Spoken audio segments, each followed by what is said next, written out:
नमस्कार मित्रांनो, नर्सिंग एक विश्वास सेवा मी आरोग्यदूत चॅनलमध्ये मी अक्षय तुम्हा सर्वांचं मनापासून स्वागत करते. मित्रांनो, तुम्ही जर माझ्या चॅनलवर नवीन आले असाल तर चॅनलला सबस्क्राईब करा, व्हिडिओला लाईक करा आणि शेअर करायला नक्कीच विसरू नका.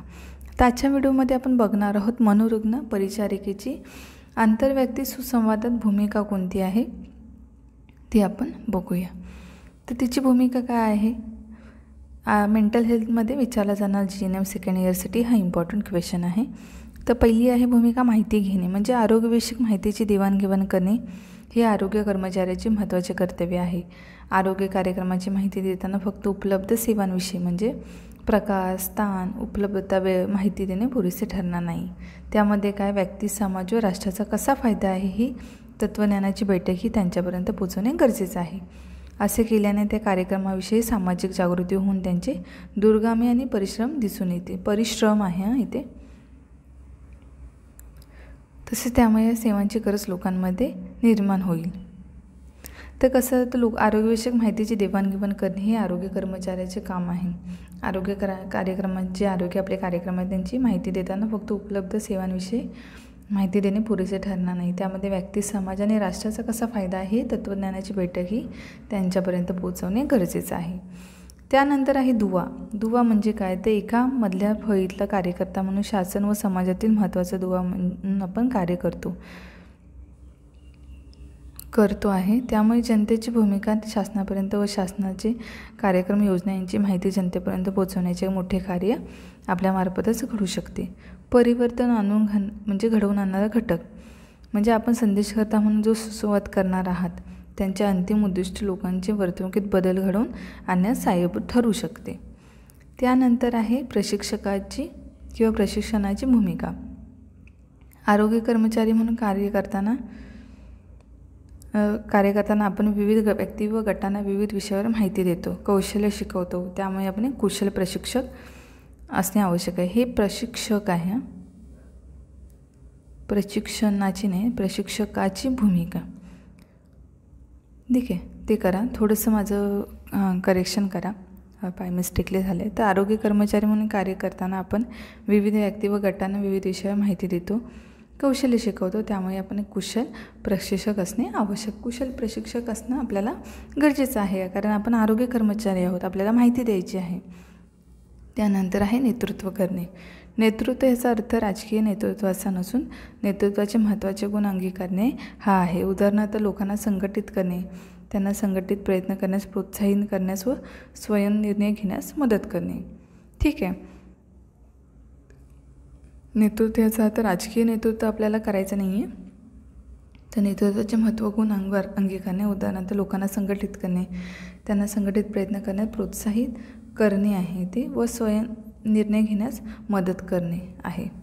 हे काही नाही आहे. ठीक आहे. अशा प्रकारे नेतृत्व करायचं आहे. त्याच्यानंतर प्रेरणास्थान आहे हा. तर एक कुशल संपर्क व्यक्ती म्हणून आपण लोकांच्या गरजा ओळखून त्यांच्यामध्ये त्यांच्या समस्या दूर करण्याची स्वयंक्षमता आहे याची जाण करून दिली तर आपण कर्तव्यपूर्ती सहजतेने होईल. म्हणजे काय? प्रेरणास्थान तर एक कुशल संपर्क व्यक्ती म्हणून आपण लोकांच्या गरजा ओळखून जर त्यांच्यासमोर त्यांच्या समस्या दूर करण्याची त्यांच्यामध्ये स्वयंक्षमता आहे याची जाण करून दिली तर आपली कर्तव्यपूर्ती सहजतेने होईल. स्वतःचा संवाद कौशल्य आपण असे उदाहरण देऊन त्यांना किंवा प्रेरणा देऊ शकतो. कार्यक्षेत्रात आंतरव्यक्ती संवाद साधताना खालील बाबी लक्षात ठेवाव्यात. म्हणजे काय? तर आपले कार्य आहे इथे. कार्यक्षेत्र प्रामुख्याने ग्रामीण भागातील गावे किंवा शहरातील झोपडपट्टी विभाग हे आहे. यामध्ये कार्य करताना आपण लोकांशी संपर्क 2 प्रकारे येऊ शकतो. एक गावात व भेटी देताना, व दुसरे जेव्हा लाभार्थी सेवा घेण्याकरता आपल्या क्लिनिक किंवा दवाखान्यात भेट देतील तेव्हा. पण बहुतांश गावामध्ये घरीच आपला संपर्क येईल व त्यामुळे सुसंवाद लाभार्थीच्या परिचित वातावरणात घडेल. यामुळे त्यांना परिचित वातावरण आहे ते घडेल, त्यामुळे त्यांना मोकळेपणाने बोलण्यास प्रोत्साहन मिळेल. कार्यक्षेत्रात जाताना आपण काही गोष्टीचे नियोजन अगोदरच करून ठेवणे आवश्यक आहे, कारण आपण उपलब्ध वेळ त्याप्रमाणे आखता येईल. आपला जो उपलब्ध वेळ आहे त्याप्रमाणे आखता येईल. तर आपल्याला प्रेरणास्थान व्हायचं त्यांच्यासोबत. त्यांना भेटी देताना आपण त्यांना समजून घ्यायचं आहे, ठीक आहे. त्यांना मोकळेपणाने बोलता येईल अशा आपला म्हणजे व्यक्तिमत्व असलं पाहिजे, ठीक आहे.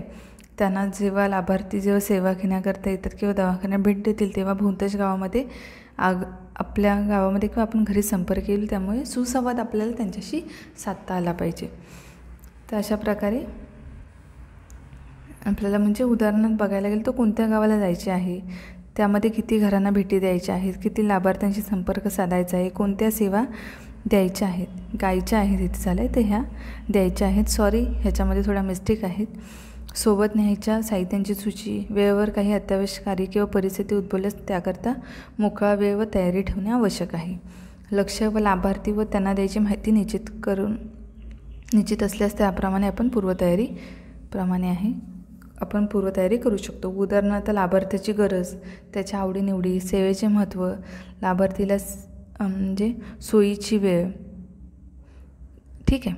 लाभार्थीला काय असले पाहिजे तर सोयीची कोणती वेळ आहे, ती वेळ, स्थान, भाषा, घरातील इतर व्यक्तींचा संभाव्य प्रतिक्रिया ह्या आपल्याला खूप महत्त्वाच्या असतात. तर अशा प्रकारे आहे मनोरुग्ण परिचारिकेची आंतरव्यक्ती सुसंवादात भूमिका अशा प्रकारे असली पाहिजे. हा क्वेश्चन आहे. तर आपण लवकरच भेटू पुढच्या व्हिडिओमध्ये. तोपर्यंत काळजी घ्या, मस्त राहा, स्वस्थ राहा. धन्यवाद.